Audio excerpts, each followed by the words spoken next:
Okay, so trying to figure out how to turn this camera on, so it will record instead of recording and stopping and recording and stopping and recording and stopping. I just wanted to record. So anyway, I wanted to share a story. First, I had to find my Sterner shades that I just got from the 99 cent plus store for $8. I dang near need another pair before they all gone. I need like 2 or 3. But anyway, so I wanted to share this story about I think I was maybe 20 years old. This was after I had my second child. I got married young, and I'm just in the sharing spirit, you guys. I just want to share. So anyway, I got married young. I fell in love my freshman year of high school, and so I didn't really get to enjoy my childhood or my teenage years. Not to say that falling in love was wrong. It's just a lot of stuff I missed out on, So I did have some good times too. But anyway, so I had my first child. I was 17, and I had my second child. I was 19 years old. So right after I had him, you have to go in for your checkup. So I went in there for my checkup,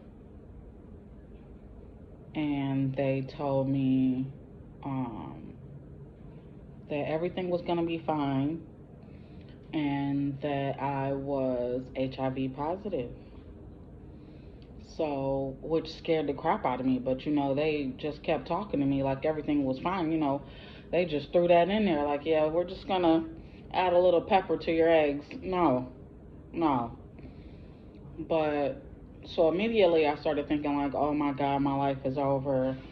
I'm dying. I'm only 20 years old. I just got married. I just had a baby. And I'm thinking about my life, and I'm thinking about my kids, and I'm thinking about how I'm going downhill so fast. So I immediately went from, oh my God, I'm in love, and I'm a wife, and I'm a mother, and I'm happy, and I have my whole life ahead of me, to, oh my God, I'm going to die. But immediately, because I hadn't been praying.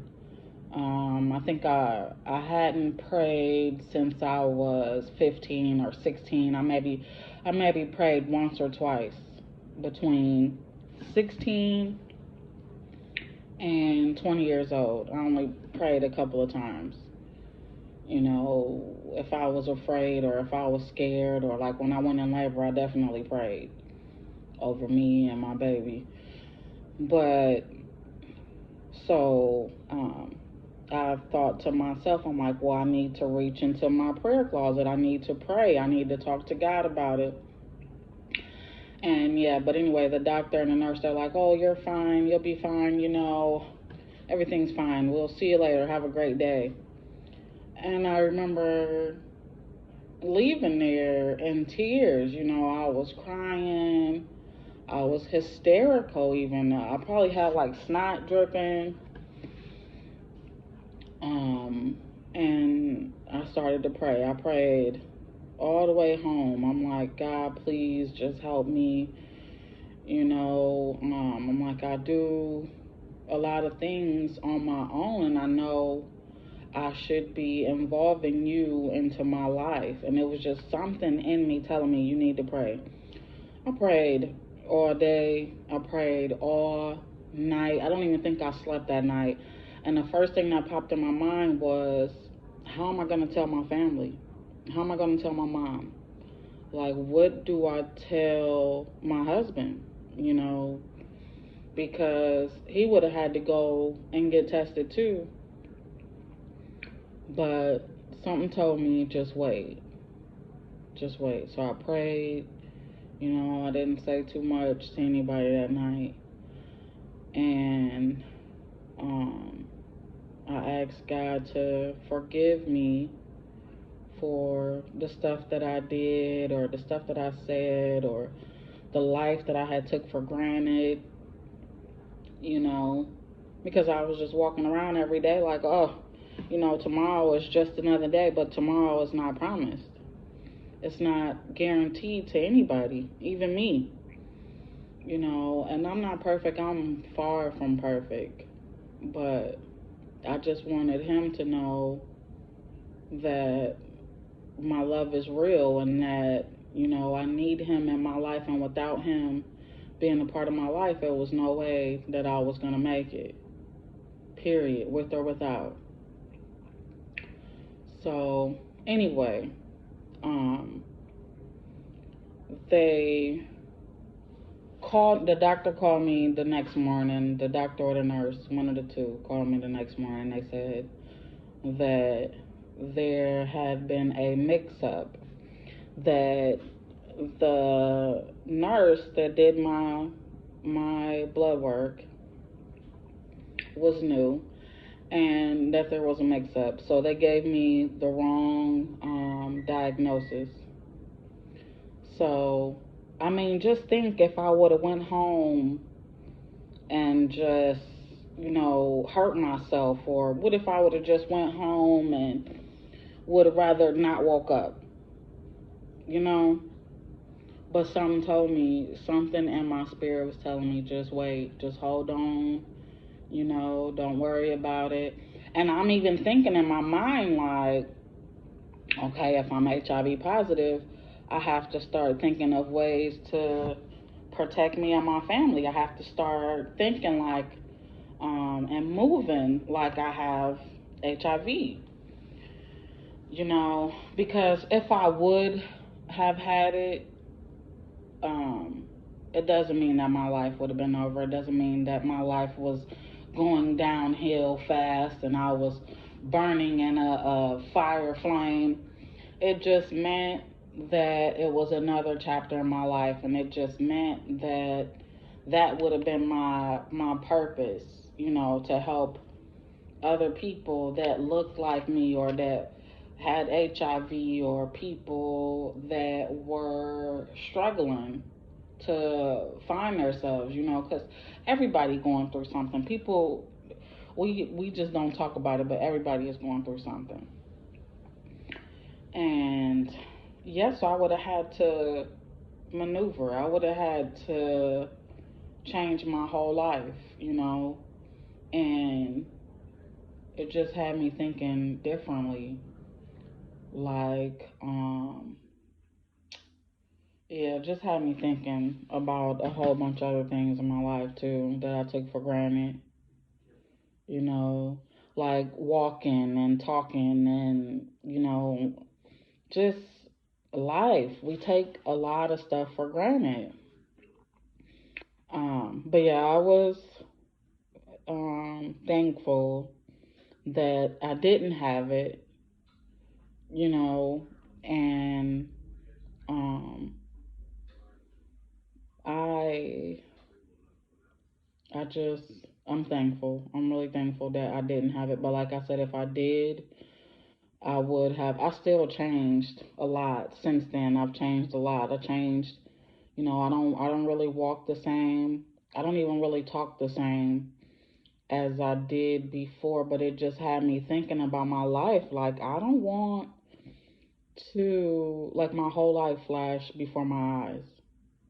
It's like, I don't want to take my life for granted anymore. I was like, from this day forward, I need to take advantage of my life. I need to, you know, be thankful and be grateful for air, be thankful for, you know, being able to walk, for being able to talk, being able to think, We take stuff for granted. Being able to eat, you know, we take everything for granted and we don't think about it. We don't think about how at the drop of a dime you can lose it, or it can be taken from you, or you can wake up tomorrow and be sick, or you can wake up tomorrow and be paralyzed, or you can wake up tomorrow and not be able to see. We take all these things for granted every single day, and we don't even think about it until something happens, until something life changing happens. And then that's when we think, like, boom, okay, I have to do this and I have to do that and I have to, um, you know, move differently and I have to change and I have to figure it out and I have to fix it. Because the first thing that pops into people's mind when something goes wrong is, oh, I give up. I give up on life. Don't give up. Don't give up. Help somebody else that is going through what you're going through. Help somebody else that is struggling to see that they still have life. As long as you still have air in your lungs, you still have a lot of life left. And God woke you up for a reason, and He is definitely trying to tell you something. So, yeah, I just wanted to get that off of my chest. Um, and I think about it from time to time. I think about it, and I still regularly get tested. I get tested maybe every 3 months. It can be 12 o'clock midnight, and I have the at home, little test kits, and I take them. I'll take it right then and there. I wait for my results, and I go back to sleep. Or there's clinics on just about every neighborhood. You can go up to the clinic and they can do it maybe 5-10 minutes, and they give you free condoms.